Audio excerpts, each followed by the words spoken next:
Welcome, everybody, to episode 4 of the Wisdom Room podcast. I'm your host, Brandon Crump, and today we're talking about childcare wisdom. Everybody has kids, and everybody has questions. And my guests today are going to come on and share some wisdom about how to help our children in the academic world and spiritually. I want to thank my guests, Shanita Curry and Jeour'De Bullock, for coming on and sharing their wisdom. And I appreciate you all for tuning in. Just stick around for the end. We're going to do a roundtable discussion with all three of us. And I pray that you gain some wisdom and this episode helps you with raising your children. Without further ado, episode 4.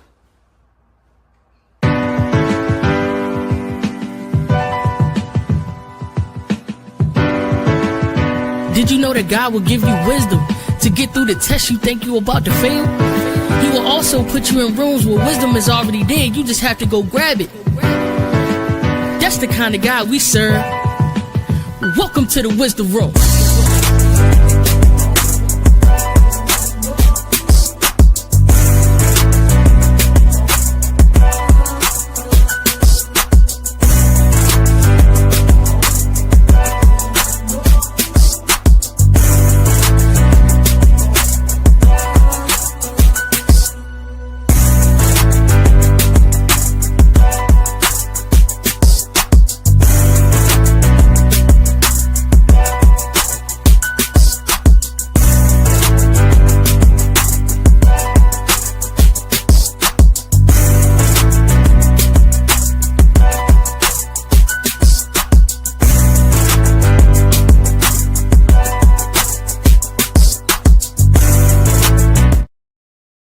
Welcome, everybody, to episode 4 of the Wisdom Room podcast, Childcare Wisdom. I'm here with 2 very special guests, and I'm going to introduce them here now.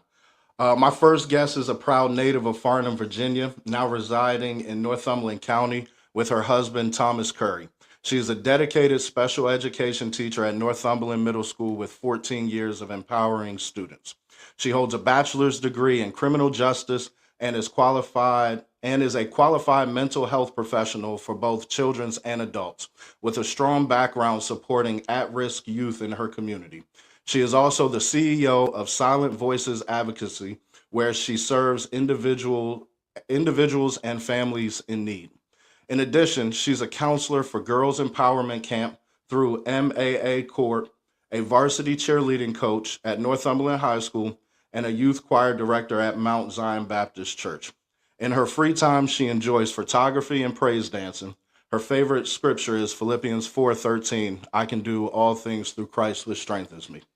Also joining us is a freshman at Northumberland High School with a 3.9 grade point average and also does basketball and golf. Please welcome Miss Shanita Curry and Mr. Amari Starks. Welcome to the Wisdom Room. How y'all feeling today? I'm feeling good, and I appreciate you having us on here. Amen. Amen. Feeling good. Appreciate you having us on it as well. Good. I believe that the child care realm is something that a lot of people, everybody has children. A lot of people work with children, but we also need to have some wisdom behind working with children. And I'm glad to have you both on today. We got some questions that we're going to go through. And just feel free to share all the wisdom that you got, even at your age. And then with your experience, we would love to hear what you got. So, Miss Shanita, I'm going to start with you. Okay. Can you tell us a little bit about your journey and what led you to working with children? Okay. So my journey working with children has been both rewarding and transformative. I began this path because I've always been passionate about working with children, not just academically, but emotionally and socially as well. Over time, working closely with my students from diverse backgrounds, including those with special needs and behaviors challenge, has deepened my understanding on how important patience, consistency, and compassion is within the education system. One of the biggest lessons I've learned is that every child learns differently, and they deserve to be met where they are. there is no one-size-fit-all approach. Some students need extra time, some need encouragement, while others are simply in need of someone to just believe in them. So ultimately, working with children has taught me that our role as educators go far beyond teaching content. We are role models, we're advocates, and sometimes a source of stability in a child's life. So that responsibility has shaped me into a more patient, understanding, and intentional educator. So that's my journey. Got you. It definitely requires patience.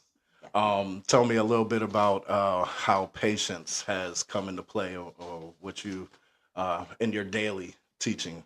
So we had someone to come to our school one year, and he actually gave every teacher a pacifier, and we wear this on our badges every single day. This pacifier, when we're having a rough day, you look at this pacifier and you say, "That's someone's baby. I'm someone's baby." Yeah. And so this pacifier basically gives. I mean, it reminds me, you just have to have patience, you know. Definitely. Man, that's great, and you carrying it on your keychain Every day. It's a constant reminder. Definitely. I'm gonna come over here to you, Amari. What are some challenges that kids face in school today, in your opinion? Definitely, it's a bullying aspect. We see, children, being bullied because of what they wear or how they speak or even how they learn. It's definitely not right. So we can kind of tackle that by, being kind to one another. Just because someone learns differently than someone else doesn't mean that we have to talk about them or say something about them or make fun of them, because everyone's different and we're all made in a good image, how we are. Amen. How hard is it for good folks like yourself to stand up to bullying? Like, what does that look like? It's easy on some occasions, but hard on some. It's kind of hard when you see someone down, crying, and upset, even depressed, because they're getting bullied. But telling them every day that I'm here and that people are here for them and that we love them and we care for them, it definitely is a better aspect, and we see how it brightens their day up. So it's definitely easier. I think a lot. I mean, bullying happened in our day too, and sometimes I think people suffer in silence, and that's the scary part. So just getting them to actually open up and share and try to find some resolution so it doesn't continue is a big thing that we do need to work on today. So I thank you for sharing that. Definitely. Ms. Shanita, I'm gonna come back to you. What is something that children have taught you that adults often forget? Children have taught me to be present and authentic. They don't overthink things. They love easy. They forgive easy, and they give off joy easy. Yeah. Whereas adults, we tend to forget to slow down. Sometimes it's hard for us to not be judgmental when people bring things to us, and sometimes it's hard for adults to find happiness in the small things in life because we have so much that we have to worry about that we forget. Just waking up in the morning is just a blessing within itself. Yeah. So they remind me that it's okay to be curious, it's okay to show emotions, and that it's okay to ask questions. It's okay to ask questions. Yeah. So.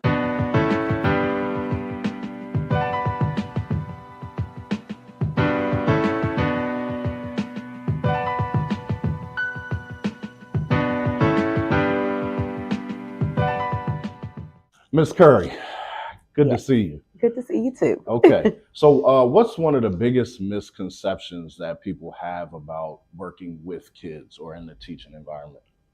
So I have two that I want to point out. The first one is that they assume that it's easy and that it's only supervision.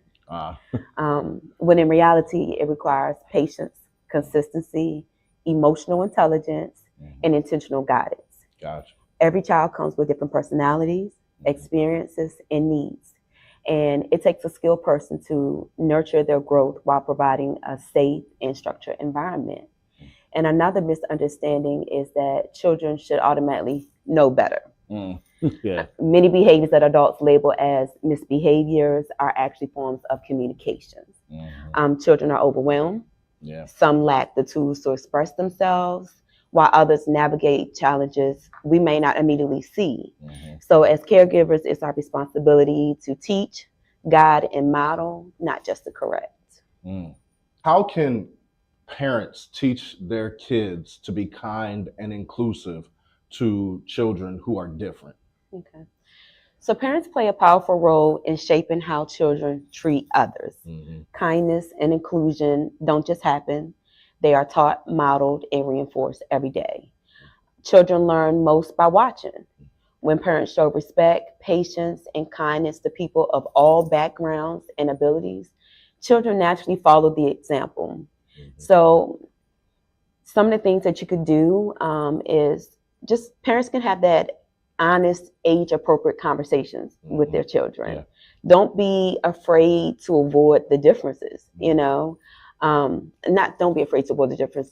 Don't avoid the differences. Right. Talk about the differences in their ability, their cultural behaviors. Explain to them in a way your child can understand. Teach them that being different is normal and valuable. They can also teach their children about empathy.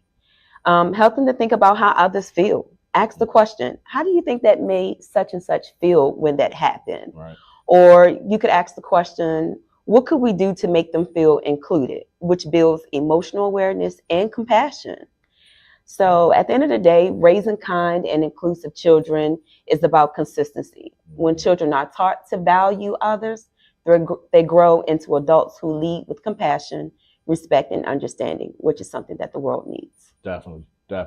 What's a good age to have that conversation? I would say I start early. Yeah.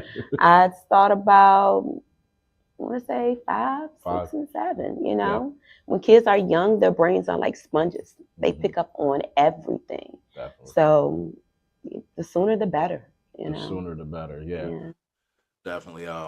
We can definitely learn from anybody in this world, but definitely when the youth remind us of something that, you know, we tend to forget as adults. You know, I got nieces that are this tall, and you know, they are filled with so much joy, and they have fun, and they remind me that, you know, we need to have fun sometimes as well. You know, as an adult and going through this crazy thing called life, we do need to take our moments to enjoy life and remember that we were kids at one point. Exactly. Yeah, definitely. Mari, so what's something that you wish adults would know about children growing up in this day and age? Definitely, I don't know if it happens out there, but definitely that students are tired. You know, when they get home, you know, they're out of school 7.5 hours, 8. They're tired, and then with extracurricular activities, they're definitely tired, and you know, wanting them to do more things. And I understand that's a parent's job, you know, but children need their rest, and so I think it's very important that parents understand that, you know, it's okay when a child takes, you know, a nap or something like that. It's not them being lazy. It's just their body telling them that they need to rest. So I think that's very important. Got you, man. What a great answer. You know, what's a nap? What's a nap, man? But yeah, no, I can remember being a freshman in high school and on the go all the time. School early in the morning, football practice, studying, tests, exams. Yeah, the day-to-day aspects of being a student now are definitely something that we need to be reminded of. Right. And like you said, not label it as lazy. Right. So I thank you for saying that. That's definitely something that I hope, you know, my audience can remember in moments like that. Miss Shanita, what is something that you would want parents with and without special needs children to know? So I want parents to know that every child develops at their own pace. Comparisons do more harm than good. You may have a child that is a honor roll student, then you may have a child who needs an IEP, you know. But when And IEP, one more time, what does that stand it's for? an individualized educational plan or program. Okay. It caters strictly to that child's needs. Right. And so comparison, you know, it breaks the child down. So meet your child where they are. Love them for who they are. Don't compare. Parents of kids who have with special needs, I want you to know that your child's journey is unique and it's valuable. Just advocate for them. Be patient. And consistency is the key when it comes to children who have special needs.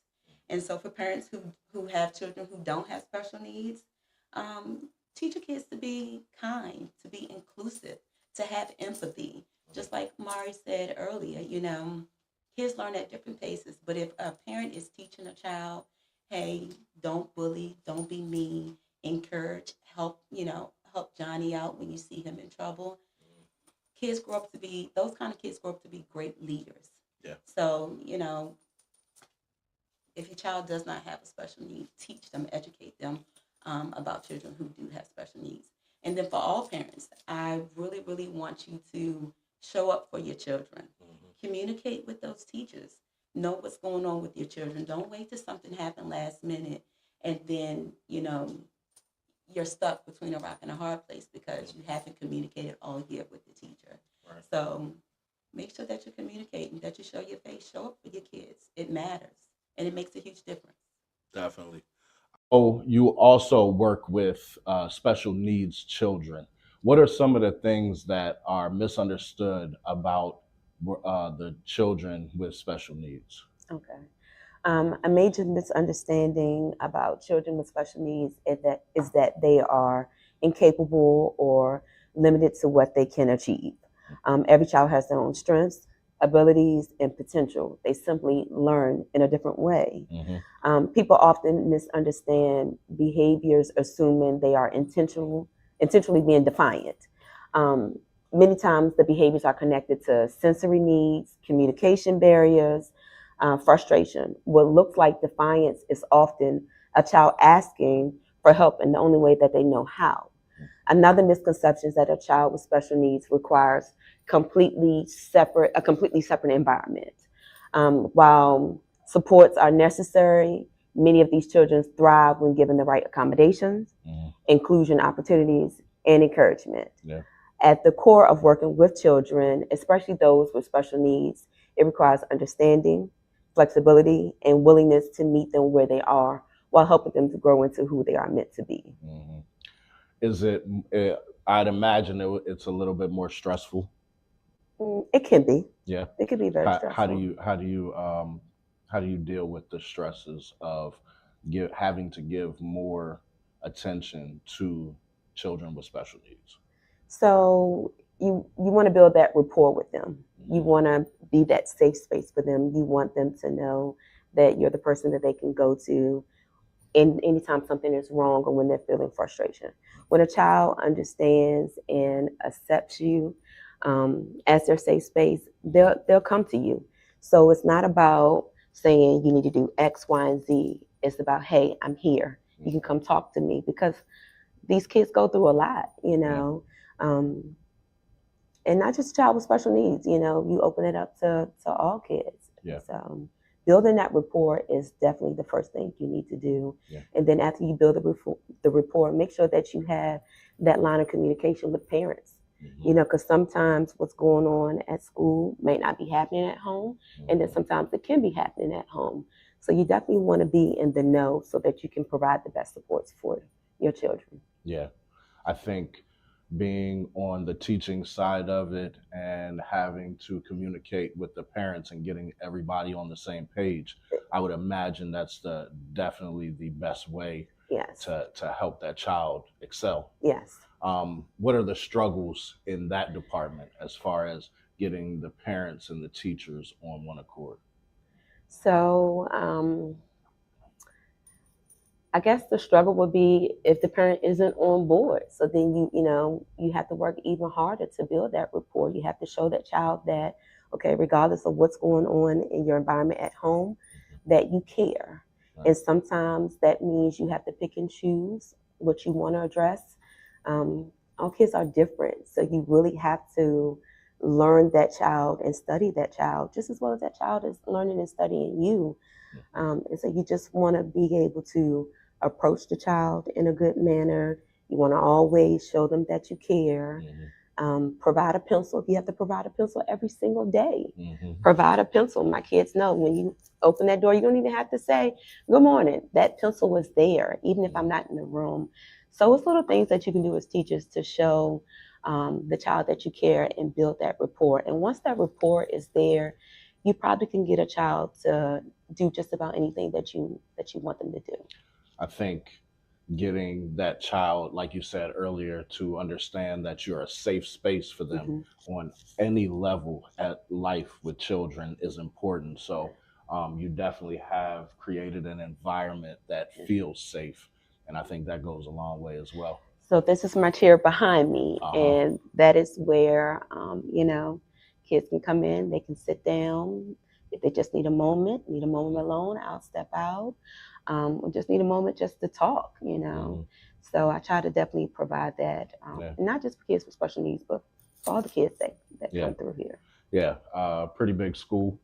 And I've heard many great things about you as a teacher. You won Teacher of the Year here in the county. Tell us what that was like. That was exciting. I had no idea.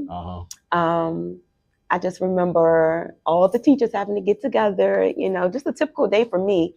Actually, I think I was just working with the students. So I was like, okay, I'll get down there, not even realizing that I was the Teacher of the Year. When they pull the curtain back on the stage in the auditorium, just to see my family there, my mom, my aunts, my best friends, my sister-in-law, it was so overwhelming. But, I had to sit back and say, hey, you worked for this. You really deserve this, So it was a great experience. I remember seeing the posts go up of that moment with you, and definitely knowing that you worked hard for it. You provided safe spaces for the kids, taught the kids, and the kids were better to have you in their lives. So again, congratulations. I know it was a couple years ago, but that's an achievement that that's high up there. So very proud of it. I want to go back to something that you said about the conversation with your child about bullying. I think sometimes we forget to actually say the words "stop," "don't bully this person," or "don't be a bully." We skip over that when we have the conversations with children, and it doesn't actually come out of our mouth. So a good piece of advice would be to actually say the words, do not be a bully. And then helping kids understand what a bully looks like, because sometimes they don't even realize that they're doing it. Right.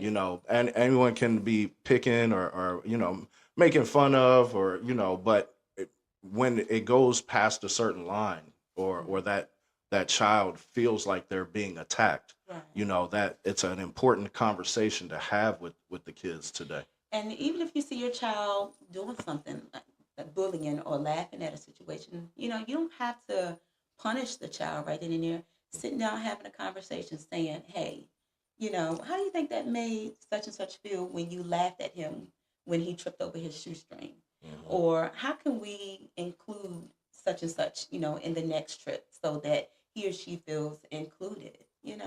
Just those small conversations bring about big results. Definitely. Without, having to punish your child. Just having that conversation, educating and teaching. A corrective conversation, a corrective and constructive conversation, to bring awareness. I think that's the biggest part, is making sure that the children are aware of their actions and how it makes others feel. Correct. Yeah, definitely.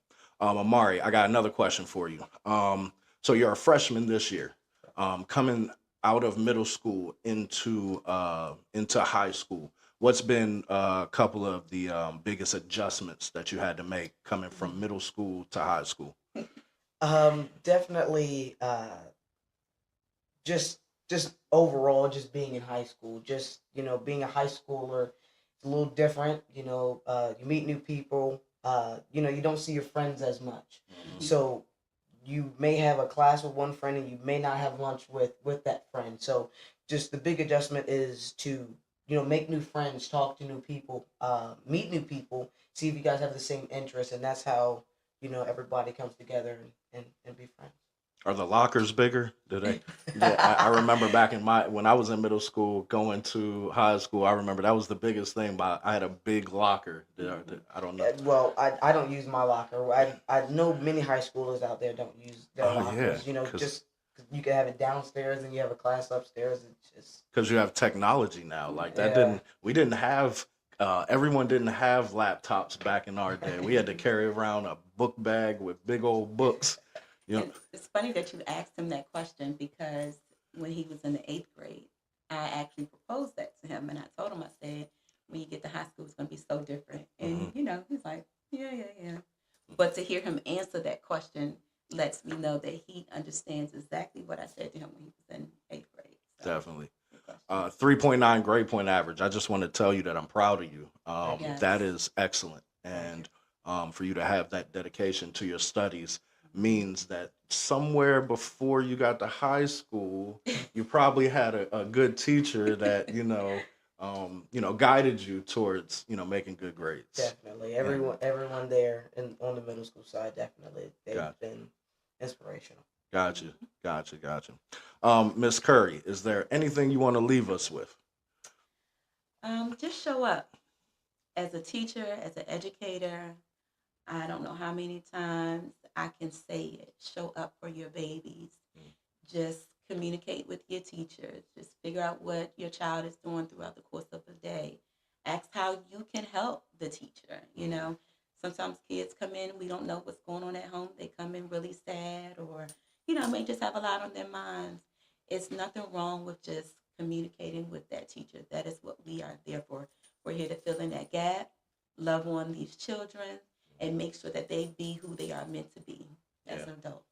And to want to put something on the back end of that, when you do communicate with the teacher, come from a place of love. I think that there are times where I'm not a parent, but I have been, but us as parents want to defend our children. And when you go to that teacher in a defensive mode, it can get, the animosity can get there and the solution isn't found. Right. So definitely go to the teachers and the educators in love, and you might get a better result. Amari, anything you want to leave us with? So I can't really speak on her behalf what she was talking about, but I'll speak on the students' behalf. Definitely for the parents to be more understanding.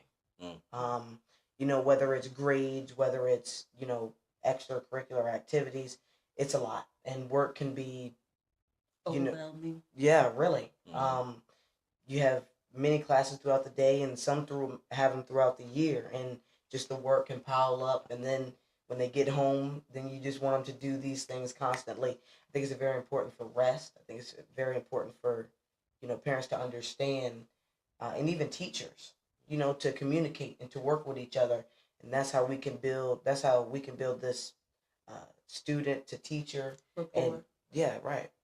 Is there something specific that parents or teachers can do to assist with that? Nothing really comes to mind as of right now, but I would just say communication. Okay.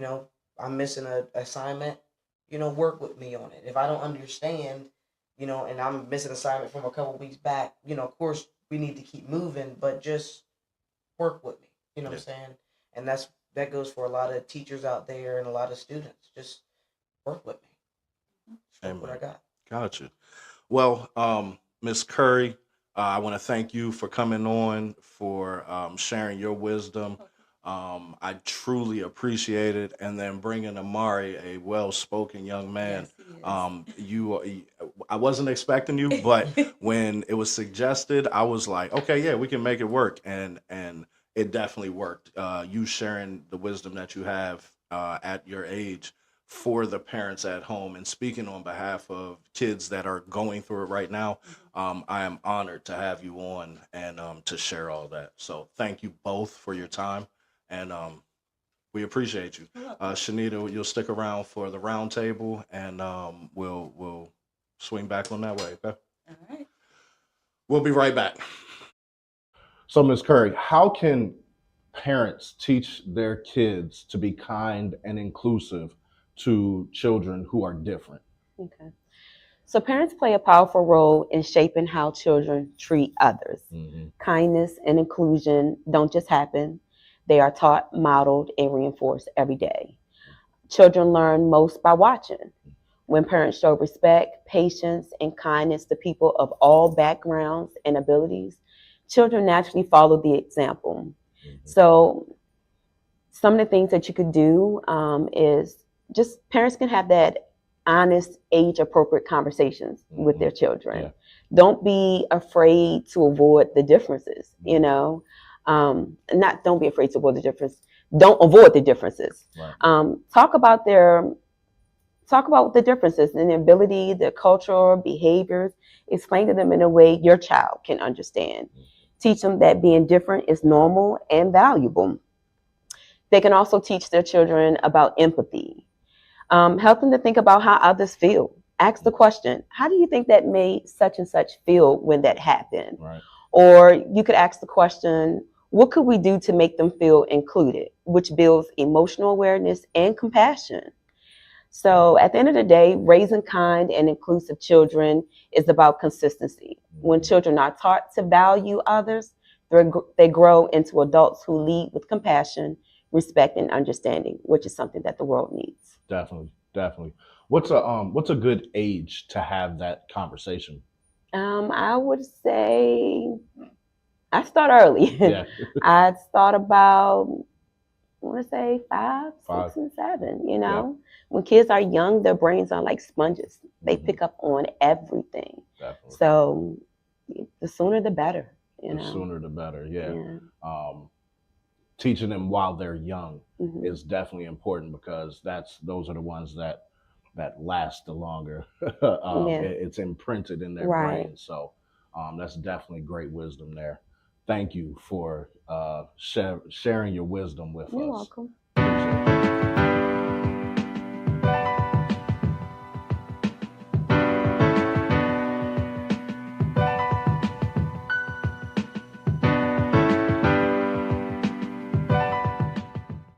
Welcome back to the Wisdom Room podcast. Joining us today, my next guest is a licensed minister and current youth pastor here at the Tabernacle of Power and Worship Center in Tappahannock, Virginia, under the covering of Apostle Tammy Carter and Pastor Earl Carter.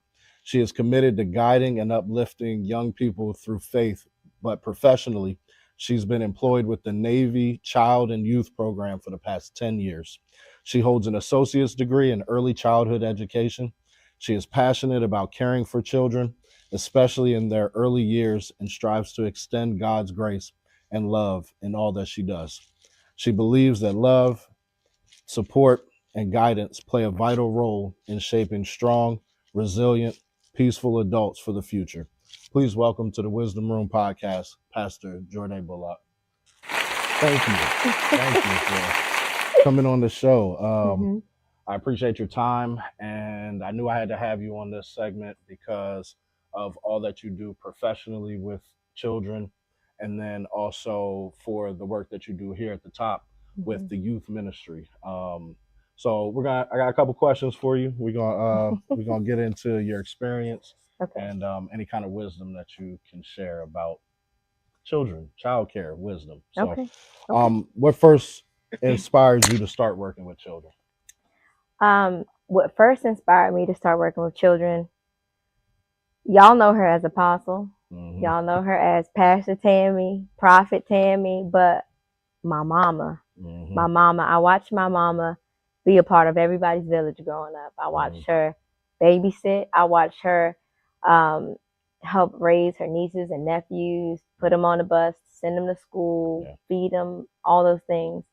And most importantly, I watched her teach us God, show us God's love. I remember sitting down and doing Bible studies in the living room. I remember my mom opening up her doors to the whole neighborhood to come and play bingo. And we would play for candy. Yeah. So everybody came for the candy, but you weren't leaving without getting some God. Yeah. So I just saw how that impacted so many of our youth, and I became a product of my environment. Amen. God bless Apostle Tammy. God bless her. The work that she did with you and implanting that in you at a young age. Mm-hmm. And now looking at what you do a lot of similar things. Yeah. And probably didn't even realize it. Right. As a youth pastor, how important is spiritual guidance in a child's development? I think it's very important. For some children, I am one of the only pieces of guidance that they get spiritually. Mm-hmm. Some parents don't know God. Some parents don't go to church because, again, my job is in the church and outside of the church. Mm-hmm. So it's very important because I help to bring clarity to questions that they have about God. Yeah. I'm showing them how God works in their life Mm-hmm. every day with their friends, with their teachers, with their family members. Mm-hmm. So it's very, very important. I know you probably field a lot of questions about the Bible and you know, how did Jesus walk on water? Yeah. kind of thing, you know. Yeah. But I believe that your training has prepared you for giving wisdom to children at that age, because they don't understand, but having someone like you in their life to explain it, I'm sure, is a blessing. What does it look like to plant seeds of faith in children? What it looks like is showing them. You plant seeds by showing them exactly how God works. You plant seeds by letting them see your fruits. You plant the seeds because faith is things that we don't see, right? So you show them in your everyday walk. You don't have to always preach at them and say, hey, do this, do this, do this. But you show them by how you talk to people. You show them by saying, hey, you see how this situation happened? What do you think about that? Right. You know, open conversations. Giving them the chance to actually formulate an opinion about. Exactly. Yeah, nice. Like allowing them to just, you provide an opportunity. You almost stage a situation where you can say, okay, how do you think that happened? Right. Who do you think did that? Mm-hmm. Who do you think woke you up, you know? Spark their curiosity. There you go. Yeah, definitely. Through creativity. Mr. Jeour'De, thank you for joining us. How do you balance the idea of being a youth pastor with being as young as you are? Honestly, every day, I'm taking it day by day. This is definitely not a call that I was excited about answering, but I wanted to be obedient. So just like anybody else that's younger, trying to figure life out, I'm doing it as well, but I just have a heavier call because I have people watching me, younger ones watching me. I just do it, and I give myself grace. I give myself grace to learn. I give myself grace to make mistakes, and I make sure that I always remember to get back up. Never let anyone that could possibly watch me fall not see me get back up again. Right. With having the children's ministry, how do you insert God into the children at that young of an age? It can feel a little difficult because they don't really understand a whole lot. But it also is easy because they do understand a lot. You know, we give them tablets, we give them TVs, we give them phones. So they know a lot more than we think they do. Right. If they can learn a song off the radio, they can learn a song about Jesus. Yeah. You know, we try to be repetitive as well. You know, give them a scripture this Sunday, ask them what the scripture is the next Sunday before giving them another one. Showing them visuals. We go and we do like little snippets on YouTube to show them examples of how God works. We have little Bibles with pictures in it. It just depends on the age group, really. But the younger ones, mainly through song, through play, and through life. Like, as they're playing and they make mistakes or they treat their friend the wrong way, we use God to help them learn. Yeah. Tell me about a difficult situation that you've had with a child, you know, in the midst of your youth pastoring. One time I had an older child who knew about God and said, I don't want any parts of him. I'm here because my mama made me come. Yeah. And not only did they say I'm here because my mom made me come, but they said I don't have to do this at home, and I don't want to do it now. And you kind of have to become creative and find new ways to get them excited about God, which can be challenging, but it takes a lot of patience. And you have to be able to have a certain kind of wisdom to say, okay, God, show me what they need. They don't need somebody to be smart. They don't need somebody to yoke them up. They need somebody to probably hit them with some love. So with your job, which differs a little bit from what you do here, tell me about the day-to-day interactions with children that you go through at the job. So I'm currently a lead in our infant program, which is little teeny tiny babies, which some people would say like, oh, okay, that don't really have a whole lot to do with God, but it does. I encounter sick babies. I encounter babies whose parents have never been parents before and don't know how to care for them. And you know what I do? I'm blessed with the opportunity to hold them and to pray over them and say, Lord, I pray that you heal this sickness. I pray that you give their parents the wisdom that they need to know when they're crying because they have an ear infection. God, give them the wisdom that they need to know that their baby needs particular types of help. But outside of being in the infant room, we do see children ages 6 weeks all the way to 5 years old. So we have some preschoolers who see a lot of things in their life. Some of them aggressive, some of them, need a lot of emotional support. And I can just kind of go down there and just talk to them, see how they move, see how they work, and just show them God's grace without having to even really bring up the word God. Right. Sometimes they end up telling me about God. That's because they can feel your spirit, the spirit on you.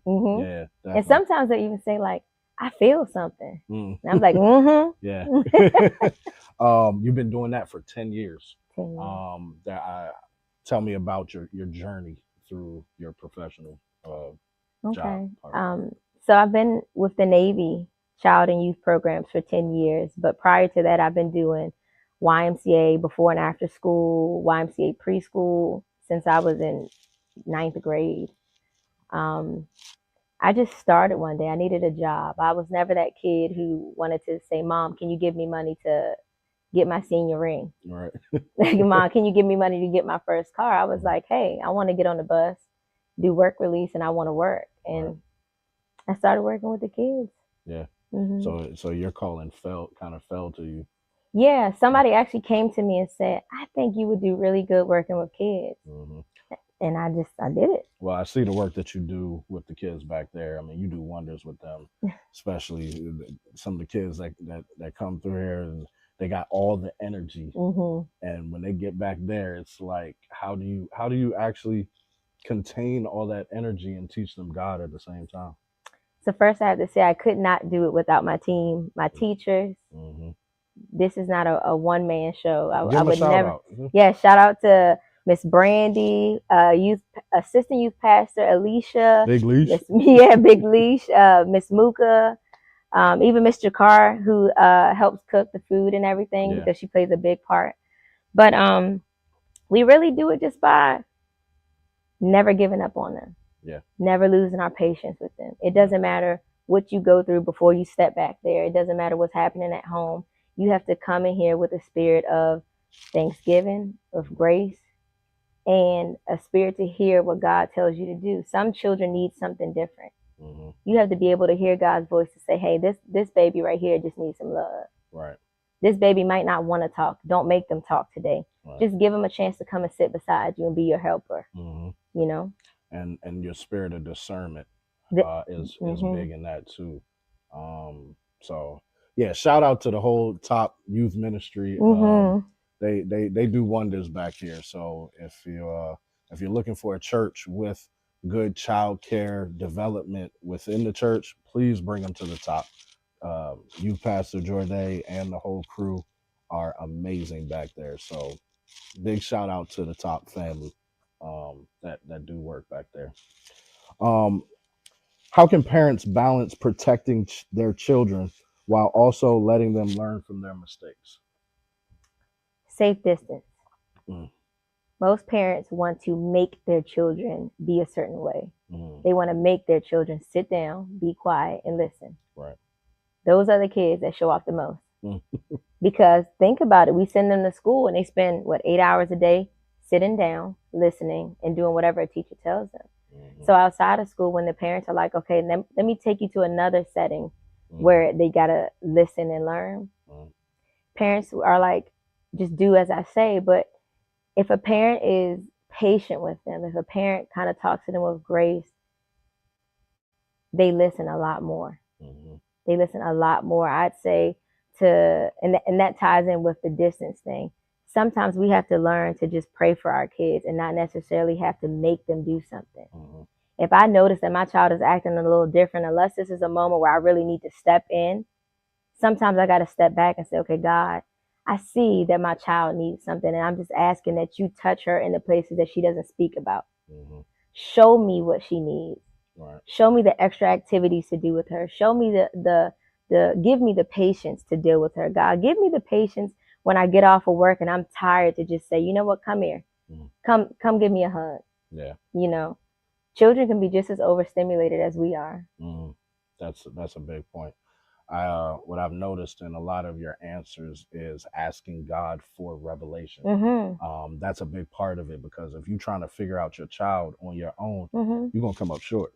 But every time. Asking God, like, what can I do to help my baby? What can I understand about my child through you? And I'm sure that God will speak when the time is right. So you're a mother as well. Talk to me about your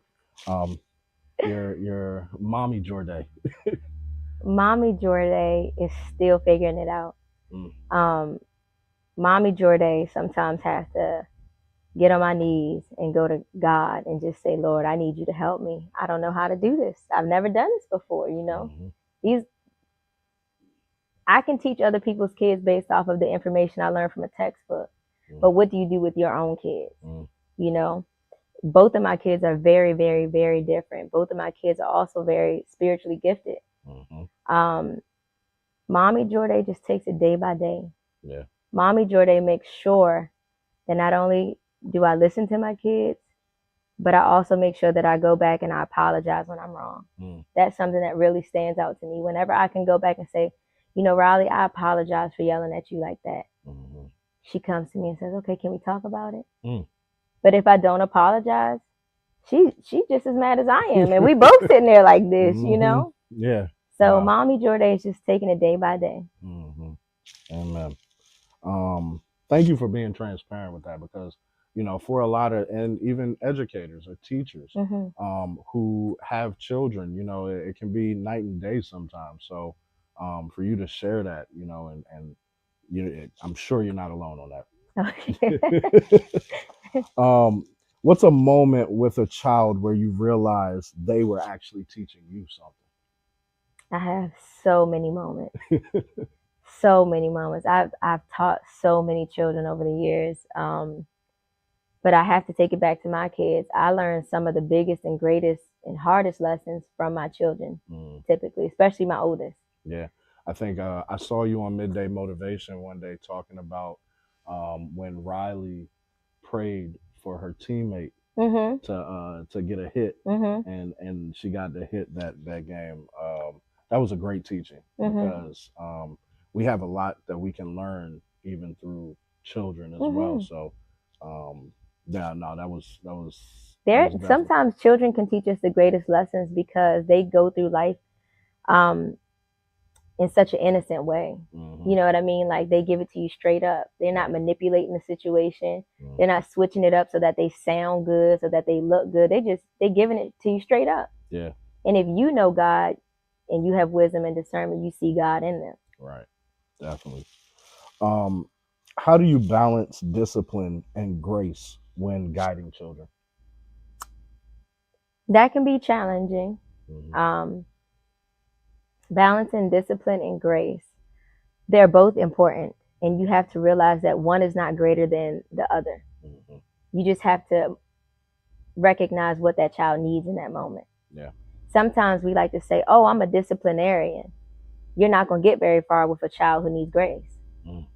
You know, if you have a child that does need discipline and you show them too much grace, you're not going to get far with that child. So you have to be able to recognize the type of child that you're dealing with, because they're all different. Yeah. They all have seen different things, gone through different things, think differently, process things differently. You have to know who you're dealing with and approach them as such. Yeah, definitely. One last question. What wisdom would you give to someone who wants to work with kids but feels overwhelmed or unsure? If you feel overwhelmed or unsure, I'd say don't automatically go and volunteer to work in the back with children's church. Right. If you feel in your heart that you might have a desire to do so, or God is pulling you in that direction, talk to your youth pastor, talk to your pastor, and start asking questions. Hey, what does it look like? Mm-hmm. What would be required of me? What can I do to prepare to come back there? I don't just put anybody back there. Yeah. I need to know what your spirit is like. Yeah. I need to know that you're studying your word. I need to know that you are not perfect, but walking it like you talking it. You know what I mean? Definitely. If you have to make sure God has called you to be in that place. Some people like kids, but some people aren't called to deal with kids. Right. You know, you like certain kind of kids. You like the kids that sit down and eat a piece of candy and color. Yeah. But what happens when you get a child that is challenging? Yeah. You know, you can't go putting your hands on other people's kids and things like that. Yeah. You know, and that's a real situation. Child abuse and things like that really happen in churches, in daycares, in school. So you have to make sure God has called you to do that. And then once God has called you, you have to do the work to learn about kids. Yeah. I appreciate the top having a leader like you, because you, like you said, you're not just gonna let nobody go back there. You have a protective instinct when it comes to the kids, and it goes a long way, because you can't nobody just come up in here and think they're gonna come back there and discipline someone's kid when they need grace. Right. Yeah. Exactly. So exactly, the top is definitely favored for having you as their youth pastor. And shout out to Apostle for choosing you. I know that I don't know if that was what you were wanting at that time, but I'm clapping now. I wasn't though. You were called and you answered the call, and that's a whole conversation. That's a whole conversation. But anything you want to leave the people with as far as wisdom that pertains to child care? Wisdom when it pertains to child care. A lot of times we like to throw out the scriptures that say honor your mother and your father, or respect your people of authority figures. But we have to also remember that the Bible calls us to not lead kids to wrath. The Bible calls us to not irritate kids, to poke at them, to upset them on purpose. Sometimes as adults, we go have a bad day at work. We have a bad day with our spouse. We have a bad day where we're just tired. You know, just different things happen. And we will come home and we will say, did you do your homework? Why don't you know this? You know, we do math homework with our kids and they don't count it right, and we Johnny get irritated. Had 5 apples. If Johnny had 5 apples, knowing that we can't count ourselves. Right. But because we're irritated, now we're putting it on them. The wisdom that I would give is to take your time when it comes to your children, when it comes to anybody's kids. Yeah. If you are not operating in the right spirit, in the fruits of the spirit, take a step back. It's okay. Everything does not need to be said, and you have to remember that we are leading our children to Christ every day. Do not be the reason why your child goes away from Christ. It's okay to take a break from your kids. It's okay to take a vacation. It's okay to use that babysitter. It's okay to call grandma. It's okay. It's okay. Think before you speak. Think before you treat your children in a certain kind of way. Use grace and discernment. Amen. Amen. Well, thank you for your wisdom when it comes to child care. Stick around. We're going to do a round table with Miss Shanita Curry and share some more wisdom. Okay. Right? We'll be right back. What's a good example, or what can parents do at home to make Jesus interactive? Let your child see you worshiping. Let your child see you praying. Let your child see you on your knees. Let your child see you crying. Let your child see you in the grocery store paying it forward. Let your child see you forgiving people. Let your child see you being fruitful. Adults learn from our actions. Your children definitely are. And you got to be careful because they'll call you back out on it. Yeah, definitely. You say you love Jesus, but remember you said this, Uh-huh. you know? So Definitely. let them walk it like you talk it. Definitely.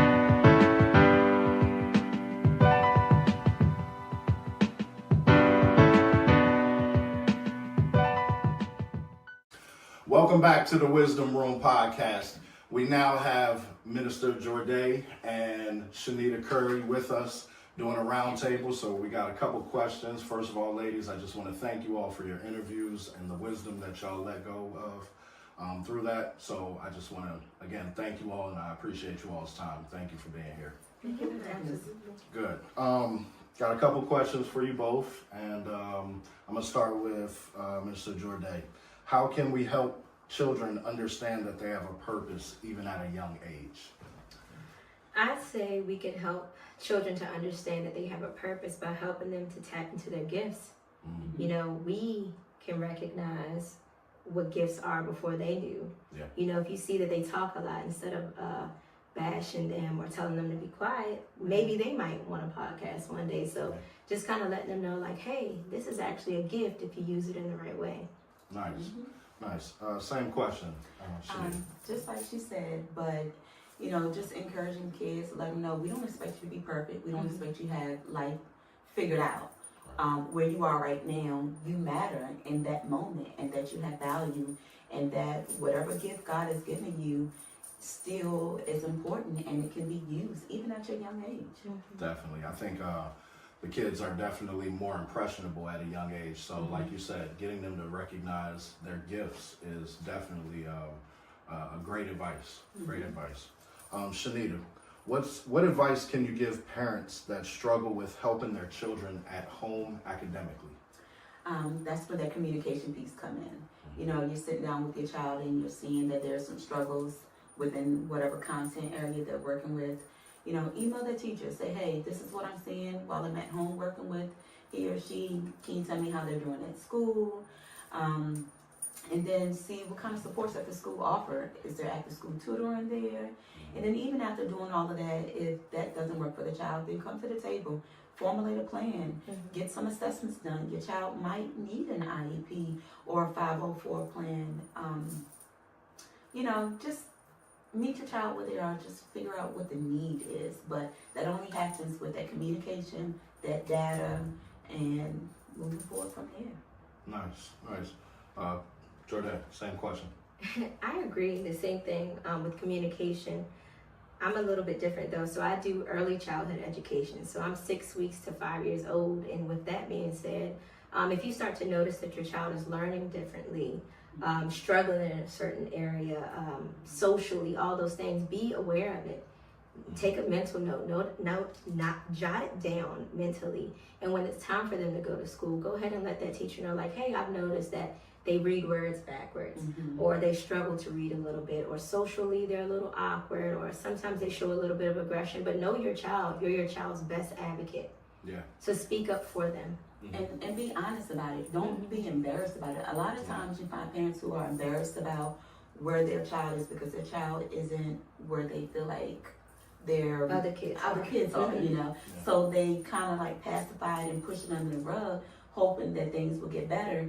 But if you shed light on it, go ahead and get that help at an early age, then you will get the best results. I was just getting ready to say that there are some parents who are in denial about, you know, where their child is, and they will kind of not bring that to the table and kind of sweep it under the rug. And I've noticed that some parents can get defensive. And then once they start school, then it's the school who actually brings awareness to it. And then, you know, you have to get the ball rolling. But if you do it at an early age, while their brains are like sponges, you get the best results from your children.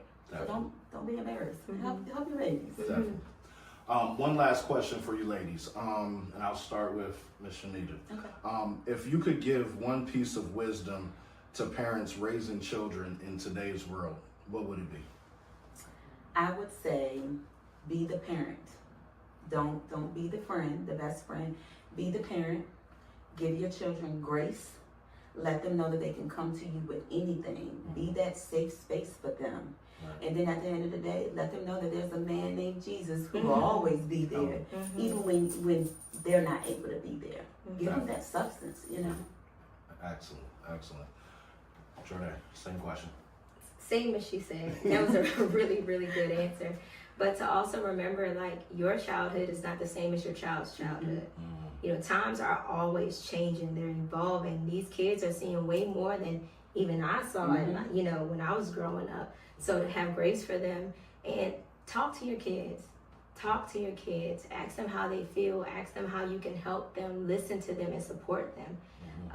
One of my favorite quotes is, be the change you want to see. Remember what your childhood was like, and offer your child what you didn't get. Yeah, that's definitely a great answer.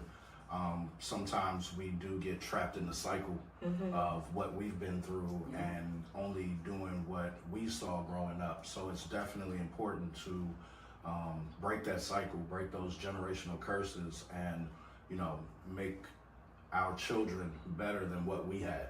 You know, even if you came up in a good home or a structured home, you know, there's always room for improvement. So definitely. But I want to thank both of you ladies. I knew I wanted to have both of you all on because you are both professionals, and the wisdom that you all have can help someone who isn't professional in this or is new to parenting and has a journey ahead of them. So for you both to come on and share your wisdom, I truly appreciate that. Y'all want to leave us with anything? I would just say, you know, if you have a child who's struggling and has an IEP and you are a parent that do not understand it, I am open to helping and educating you. Thank I you. want to give that back to the community. Thank you. That's good. And we'll post some information for Miss Shanita and her calls as well. Jeour'De? I'd say, like she said, if you have a child that's struggling, support them. Recognize their needs. Pay attention to them. Like, you are your child's first advocate. And if you have a child that's not struggling, don't ignore them because you think that they have it all together. You know, academics are important, but mental health is as well. Pay attention to your kids. Yeah, thank you. Well, ladies, again, thank you. This has been episode 4 of the Wisdom Room podcast. Look at me. You know what? I'm not even cutting that. Childcare Wisdom. Thank you all for joining us. Have a blessed night.